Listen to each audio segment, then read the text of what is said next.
So today's guest, Jenn Kenning, is co-founder of Impact Investing. We got a whole lot to talk about today, Jennifer. We have history. Jennifer's been on the show 3 times, and we're going to talk a whole lot about impact investing today. So Jennifer, first off, just want to say, welcome to the show. Thanks for having me, Adam, and Mission Matters. It's great to be back. In the cut when everybody's like, why is she laughing on the second take, right? Because that's what we do. Don't be picky. Come on. So as you can see, this is going to be fun. This is going to be loose. We're going to have a lot of fun talking about what is not always the most fun, investing, but we have a whole lot to talk about surrounding it. So first off, just a brief story for everybody in the audience and also at home. So the first time that Jennifer came on the show, this would be, I think, 2016. So we weren't even called Mission Matters at that point. We were Money Matters Top Tips. We didn't have a website, I don't think. What possessed you to join us? Chirag is very convincing. And we both were on a similar journey to really help elevate conversations that matter, especially around money. I think money is one of our great equalizers that we haven't yet maximized in society. So fast forward a bit, and Jennifer did come on the show the second time, and we were rebranded as Mission Matters. And then finally, tonight, correct me if I'm wrong, this is our first time meeting in person, yes? And it's definitely our first in-person interview. Absolutely. Happy to be here. And we're so happy to have you as an honored guest here today, and taking us back to the beginning and when we first met, so let's say back to 2016, I just have to say, congrats. Your growth has been like outstanding. Like, are we allowed to say an AUM or an AUA number? Like, amazing. You can AUA, Assets Under Advisement. What's the number? The official number is 2.6 billion, but the new number that comes out in March is, let's just say, almost double that. Okay, for everybody to have some understanding, I'm not putting you on the spot on a percentage there, but historically in finance or just period, women-founded company or just in general company, I mean, that's a big number. Like, what do you attribute to some of that growth? I think it's staying true to what we set out to do. I think it has to do with our core values and staying true to those core values, even when it got tough. And I would lastly say, I think that great leaders hire great teams around them, and they instill the values of the organization as well as what's possible in society. And those people want to build something that's bigger than just their careers. Yeah. So I like to kind of ask a pay it forward kind of question in this situation. So being a woman-founded, woman-led company, and historically with finance not necessarily being the most welcoming, let's say, in that sense, your company, the managing to attract great talent, other women in the business, like, talk about that a bit. I think partly it's putting them in decision-making roles and allowing them to bring their voice to an industry that otherwise has been male-dominated. I also think it has to do with bringing different types of skills and creativity that otherwise in finance might be overlooked. It tends to be kind of, what have you done for me lately and how much money have you made me, versus how do we actually use capitalism as a force for good, and how do we have the problems that we face not only in the US but globally really have capital work for all people, right? We're very focused on the planet and Mother Earth and climate, but we are just as focused on bridging social divides and creating a just transition that includes that people that are otherwise excluded are included in what the future looks like. And I think when you think about women and their role in society, I think women clients get behind that because they see what's the opportunity. And if you think about where we've gone in the last 5 years just alone from women investing, I think these 2 stats really say it all. We're approaching $10 trillion of wealth. We're going to be the majority of breadwinners, wealth holders by 2030, if not sooner. And that purchasing power, and that we make 80% of decisions in households, can't be underscored. And then my favorite stat, and Ally on our team says it a lot, is if women invested at the same rate as men in social impact, social responsibility, impact investing, whatever you want to call it, we would add about $1.87 trillion to the movement. So just think about that for a second. If women invested at the same rate as men, we would drastically scale not only the capital deployed for good, but also where it's actually reaching and getting to hard places in all markets that really lift people on planet up. So this question, this is specifically for our at-home audience, because everybody in this audience, I mean, we have a lot of accredited investors, a lot of individuals that are already, a little bit further along in their career, but for those just getting started, if I can have you look right into that camera and talk to the youth that are, and specifically women that are considering a career in finance, what kind of things would you tell them? I would say first, figure out how to be a saver. I did not learn that until my 20s and 30s. Second is find yourself a good mentor that really can bring out the best in you and find your skill sets. I've had many in my career. I wouldn't say I've had many women, but I definitely had many men that were amazing mentors. And then third, figure out where your money's sleeping at night and what your money is actually buying. If you think about your purchasing power and what products you support, that's actually the lowest hanging fruit, and you can actually do enormous good in society by just switching what companies you represent by where you put your purchasing power. Oh, wonderful, well said. Okay, so today's topic, impact investing, value investing, aligned investing, a lot of keywords we're using today, a lot of buzzwords, like what can you help us in understanding this? Like what can you dispel? So there's still a lot of definitions, murky waters. We are 15 to 16 years into this as an ecosystem. Believe it or not, it was coined in 2007.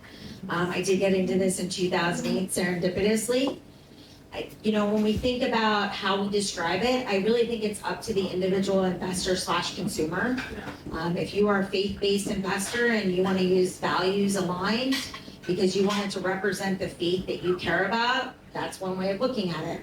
If you are somebody who wants to sleep better at night and you really want to understand where your money is flowing to, you might be considered a socially responsible investor or a negative screening investor, which has been around in some cases for 40 and 50 years, if not longer, with the Quakers. And if you are somebody who's really driving towards solutions-based thinking, you're probably going to consider yourself an impact investor. When we think about impact investing, we think about it as the umbrella for all of those terms. And it's our job as advisors and investors to help people define their why and then be able to express that across their portfolio, both from a public market standpoint, a private market standpoint, as well as philanthropic and from a policy perspective. So for our longtime viewers and listeners, my background, I was in business almost 14 years prior to, getting into media.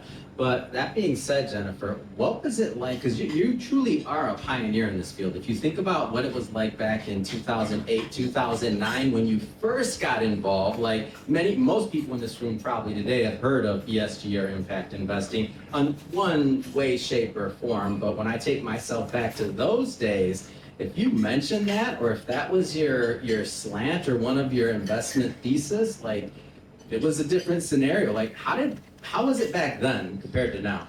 I think most people would say, oh, you do nonprofit work, good for you. That's exactly what. Or, oh, you have to sacrifice returns, good for you, not interested in that. So I think it really has evolved. Anything that's worth doing and doing well and really building an ecosystem around, you have to stay at it long enough. Right? I actually think we're just in the beginning stages. I do think we are where we are today. If you had asked me 10 years ago, I would have thought we would be there 5 or 6 years ago. It's taken longer, but I think most entrepreneurs in the room will say it takes twice as long. A fun fact is most companies that get to 10 million in revenue, it takes on average 13 years to get there. right? So you do have to have the long game. And when you think about investing for a world that works for 8 billion people and the planet, we're taking the long game. What we invest in today is very different than what we invested in 2008. Yeah. And what we're investing in today are your public companies in 2030. They're private today, but they will be public companies in the future, and they will be recognizable brands that we all live by. Yeah, I remember back then, I feel like there was, I won't name any names here because I'm not trying to, no investment advice for me today, but there was maybe a couple of mutual funds that were slanted towards religion or some other things that was your choice back then. Now, and again, not getting too specific, but you mentioned the original thought process, and I would even say myth now, that's been disproven, of having to sacrifice a return based on your investment thesis. Not asking for any quotes on percentages or anything like that, but can you speak in general, a little bit deeper into that? There's enough data out there, hundreds of pieces of academic and literature data that cites that you do not have to sacrifice return. Yeah. 1 in every $4 invested in the US public markets is invested along the ESG guidelines, environmental, social, and governance. And we keep in line or outperform over the same periods of time we look at that in a full market cycle. Well, we're in Santa Monica, we're in California, climate change, we got to talk about it. So climate change is, I mean, whether it started for some as a PowerPoint, whether that evolved into a reality, whatever somebody's belief is, I mean, it's hard to ignore now. So looking at 2019 versus today, like, can you comment on that at all? Yeah, we've come a long way, and we still have a long way to go. I think that inside of COVID, what we learned is no one's going to get out of this without some scars. That we were all equalized, and the playing field was leveled. Even if you had a private jet and a second home, you still couldn't get there. There is no place in society today where you are not faced with real extreme climate issues. From fires to floods to droughts, this affects every industry. And the longer we continue to push the can down the road, the worse off we're going to be as a society. Now, most people that know me well in this room know that I am a very optimistic. I have a ton of hope. Clients often ask, how do you stay so hopeful when the world seems to be falling apart around you? And it's because I believe in the next generation. I believe that we have the technology, the talent, and the capital to solve these problems. But I believe in the early days, we really came at it from a perspective of funding renewable energy and things that really did need to happen. And today we're coming at it from how do we adapt? How do we mitigate? How do we conserve our finite amount of resources? And how do we take that and have them expand beyond what they're going to do on their natural course? So newsflash, even people at home, Yeah. Mother Earth's gonna be fine. She will rehabilitate. It's whether we are gonna have a place for your children and grandchildren to live in 2030 or 2050. Now that might sound dire. It's not. It's actually a huge opportunity. We all play a role in it. And everything we do individually and collectively does matter. We don't all have to do the same things. So I like to say, figure out where you feel most inspired from a social and or climate or both. Figure out what you believe in from a conservation, mitigation, and adaptation. And then align your values and how you live your life with that philosophy. And if we each did that, it would look radically different. Now, as that relates to, not to sound like I'm an opportunist here and how do I make money from that, but we are here to talk about investing, right? And I'm like, I have to be that guy, right? But I mean, opportunity, yes, for the earth, but let's talk about maybe where the opportunity could be for investing or for people that are thinking about how to vote with their dollars. There's so much opportunity from real estate and real assets, how we conserve our land, how we use our timber, how we use our natural resources, to sustainable agriculture, all the way down to our soil health. And it's something that isn't talked about as much in the mainstream, but I do believe soil health and our food processes and systems dramatically affect not only the climate, but our health and our well-being. And we're gonna start to see that more and more, right? We're seeing, health issues that we've never seen that are prevalent in very healthy people. And I think if we actually look at what's going on in the soil health as a starting place, that's a great place to start. If you want to, focus on solar and natural gas and other forms of renewable energy, that is another place that still has right for continued investment that will continue to scale. And then I would behoove myself if I didn't say that the 1% of us, the people that live in the 1%, which if we're in this room, we're in that group, what we do with the climate is impacting the bottom 50% pretty drastically. We are not talking about climate justice as much as we should. It's one of the things, if you'd asked me in 2016 or even in 2008, there are some people that knew me back in 2008 in this room, I was very much a social investor. I was very much for people. I got into this work because I worked with homeless people in this city and realized the systems are broken. And there was no way to fix those systems. So I went to finance really to figure out how to become an acumen fellow in Africa. Don't tell anyone that, as I'm saying it publicly. And really serendipitously fell on this. So everything from affordable housing to mental health, to soil health, to sustainable agriculture, renewable energy, conservation of land, preservation of our oceans, you name it, there's something you can invest in. Well, I don't feel you just fell into it. I feel like people are drawn to things, and God puts us where we're supposed to be, including the individuals that are in this room today listening and that are at home watching as well. So I'm glad you fell into it, if that's the word we're going to use. Me too. So one of the things that I think hold people back many times is they may feel like their dollars don't necessarily matter. Kind of like the same way that people opt out of voting. Maybe they feel like we won't go too far into politics for everybody today, but we might a little bit, whatever. But I feel like they sometimes think that their dollars don't matter. But when I think about certain trends, whether it's just, whether it's from our food labels, right? Let's go all the way back to, credits and other things that are given now for many different things. What do you think? Like, what are your views on how this can fit into an overall portfolio? Like, how should people start thinking about this so that even if, which you're not advocating, not saying you said, it doesn't mean that everybody should just put their entire portfolios in ESG investments. That's not what you're saying. But like, how should we start framing our mind around this, especially if we haven't done it in the past?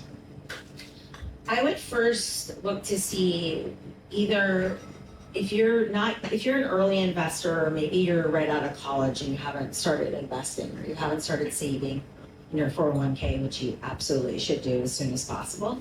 So that is a tip. I would say I really believe people need to look to see where their purchasing power goes. Who's running those companies? What decisions are they making? Do they have fair policies and practices for all of their employees? Are they paying fair wages? Do they really represent the society that you wish to take part in? So that's number one. Then if you're gonna move to savings, you could save and get the same savings rate in a CDFI, Community Development Financial Institution. Instead of lending to JP Morgan, sorry JP Morgan, but not sorry.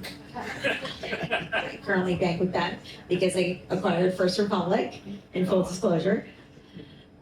Instead of banking with the big guys, and it really is the big guys, you could lend your money or put your money in savings accounts that really lend to indigenous communities, to women, to BIPOC communities, that are driving those communities forward rather than getting the wealthy wealthier. So there is something for everyone. there is a theme that I think resonates for everyone, and I would ask you to start with 3 questions. What is the one thing you want to move the needle on and why? It doesn't need to be a big, monstrous question. Whatever came to mind when I asked it is probably the right thing. Let's ask it one more time and pause. What is the one thing you would like to move the needle on in society and why? And whatever your why is, drives you. That might be something you're frustrated with in society. Start there. Second, do you come from a place of abundance or scarcity when it comes from money? There's a difference between money and wealth. You can be very wealthy and not have a lot of money. And you can have a lot of money and not be very wealthy. Abundance mindset, right? You have to work at that. Most of us don't show up that way. And then lastly, where do you spend your time, your talent, your treasures, your energy? Are those aligned with your core values? My number 1 core value is collaboration. And most people that know me well in this room would say that that's how I show up in the world. How can I help you? How can we collaborate? What kind of partnership do you need? Who do you need to be introduced to? Because we're either all going to win together or we're all going to fail together. Like I said, no one's getting out of here alive in a different way. This ship's, you can go to politics if you want. The ship's gonna either rise together or we're gonna go down together. Right? Civilizations fall every 80 to 100 years. I don't care what side you're on. We live in a democracy still today. People fought for that democracy for over 200 years. 99% of the populations around the world, so let's call it 7.7 billion people, would do anything to live in our democracy. This is not a political conversation, but our democracy needs to be preserved, right? Freedom of speech, freedom to be ourselves, freedom to make our own choices. And so there's something in all of what I just said for everyone in this room and everyone that's listening. One of our offline conversations that we have often is, the idea of breaking down these silos. I mean, 2023, we could take that question from a whole lot of different angles, whether it's DE&I, if we want to focus on that, or just in general, breaking down silos, especially in 2023. A lot's going on. What's your take on that? It goes back to people and planet again, right? If you're a social investor, an investor that's focused on people, you have to care about the planet. And if you're a climate investor, you have to care about people. And we don't have to choose anymore, whether we're one or the other. Every investment should factor in both equations and should really look at the environmental, social, and governance from all different sides of each of those equations. Because, again, we as people need the planet to survive. The planet doesn't need us. Right? Big Little Farm, right? Isn't that the name of that movie, right? It regenerates. It took 7 years. It's right down the street. Yeah. Right? If you actually watch the natural process. And don't we want our kids and grandkids, or your kids and grandkids? I'm not having them. That's a different podcast. For a whole host of reasons that I'm just discovering. Don't you want your kids to see the whales and the flowers and the monarch butterflies, and to be able to go outside in the summer and not have to stay inside or not be in negative 11 degrees in Denver for 84 straight hours? This is climate change. This matters, right? Which is why your mission and our mission are super aligned. No pun intended. Absolutely, and I'll take the pun. What excites you in the space right now? Impact investing in general, whether it's an investment, a sector, a geography, what gets you, of course, helping people, that's a given, but what gets you fired up in the morning? You're just like, wow, wasn't expecting that. What excites you? I like to do things in three, so I'll give you the three things that excite me most at the moment. One has always been my thing, which is affordable housing. I really believe affordable housing is the great equalizer. If you can give a single mom with multiple children a affordable place to live that's safe with dignity, that then they can have the resources around them to start to move up in society and thrive, that's how we shift America and having America and the emerging markets work for people. It's a hand up and really giving them the basic needs that they need to thrive. So affordable housing is always like, you can only make one investment. One, I think real estate's a great investment.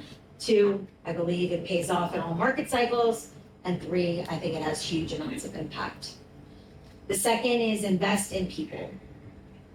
When I think about what we're doing at Align and what, this is not 100% public knowledge, but I'm very vocal about it. This is my last chapter. I get emotional thinking about that. This is like the third and final stage of this 15 to 20 year journey for me. And what gets me most excited is the talent that I'm gonna leave behind that's gonna definitely carry on my vision and what we set out to do. And I hope that it's here in 30 years and that it's independent, objective, it's owned by the people, for the people, and that no one knows who the hell those co-founders were. That finance looks radically different in a decade. That's what gives me the most hope. And then lastly is really breaking down these silos. You know, we have plenty of mental illness in this country and in this world. A lot of our next generation has extreme anxiety around the climate. And so when we can break down these silos and start to see that we have something that everyone can get around and find purpose in, that's pretty amazing. I say this often I'm a big fan of leadership development and coaching and developing myself as a leader and looking at the shadow side. And I feel so incredibly blessed to, at 27, have figured out why I was put here, for what purpose and what to do, and then to get to do that. And I want everyone to be able to have that. Like, I want everyone to wake up and be like, it's so much more than just going to work for 8 hours or what money I bring home or myself. So hopefully I answered your question. It's great. So Jennifer, last question here for myself, and then we'll open it up to the audience. We're not going to get too highly technical, but I do want to put a little bit of the meat on the bone here. So we've been talking about investing this entire conversation. What are we talking about? Like, let's talk to me about vehicles specifically, just to give some people some ideas. I'll give you three. You can start with your fixed income portfolio. So you lend money to corporations, to developers, to municipalities, and those corporations, municipalities, or developers get your capital for some rate of return, and then they invest in projects. So start to ask yourself, what are they using my capital for? It's called use of proceeds. Not just what's their credit rating and what's the duration, but what are they using my proceeds for to invest in? So that's number one. Number two, real estate. Are you investing in another Class A, high-rise, 1% building in Los Angeles or New York that when we have a downturn has vacancies? Or are you investing in Class B and C properties and turning them into A properties that work for majority of society, that create affordability, workforce housing, really communities? Imagine if we actually all lived in communities. We now all live in homes by ourselves with 5 bedrooms. Just think about that for a second. Imagine if you lived in a community where the community was thriving and you had the resources to be able to decide where your kids get educated what after-school programs they do, that you could buy healthy foods and you could take care of your mental well-being. Think about that society for a moment. And then lastly, I'll use public markets because 85 to 90% of everyone's investment portfolios, whether that's your 401k or your investment portfolio, is in the public markets. Those are equity investments into public companies. We need to hold those public companies accountable. Those public companies get cheaper costs of capital to run their companies than private companies. And those public companies drive our economy. So look at your portfolio and say, what are the top 3 to 10 holdings? And then look to see, do your values align with those holdings?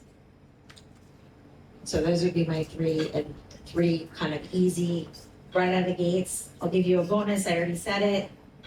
Put your savings in a CDFI or in a community bank, or a bank that's really focused on underserved communities that we can really lift up. You're usually getting a similar rate of return, but your capital is really working for the people that it needs to work for. Jamie Dimon made plenty of money last year. Jamie Dimon making plenty of money. That sounds like a perfect way to end this interview. I want to say thank you, Jennifer. And to the audience at home, you heard it here first. Jamie Dimon making plenty of money. We're breaking news here on Mission Matters. Hope you enjoyed this edition of Mission Matters Dining Experience. Until the next one, thank you.